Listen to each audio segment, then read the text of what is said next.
To check the water temperature switch, you need to open the controls panel. To open the controls panel, you need a Torx T20 screwdriver or a tip that you could use on a cordless drill. Disconnect the washer from the wall outlet. Set the water temperature switch on the warm-cold setting. Set the timer on the beginning of a cycle and turn it on.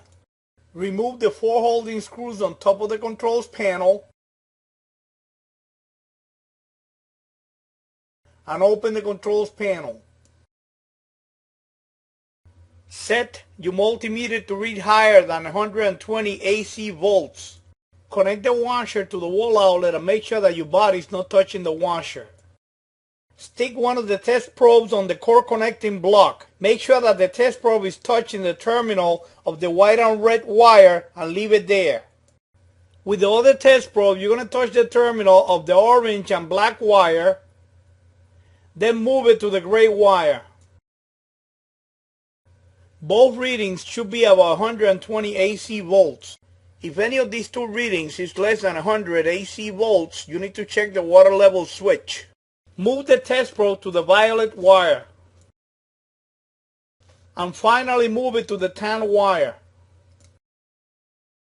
Both readings should be about 120 AC volts. If any of the two readings is less than 100 AC volts, the water temperature switch is bad and you will need to replace it. Start by removing the knob.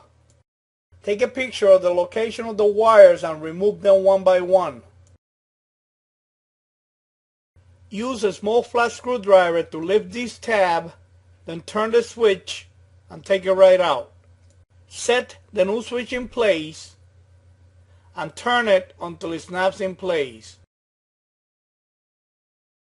Connect all the wires to the switch. Make sure you put them on the right terminal.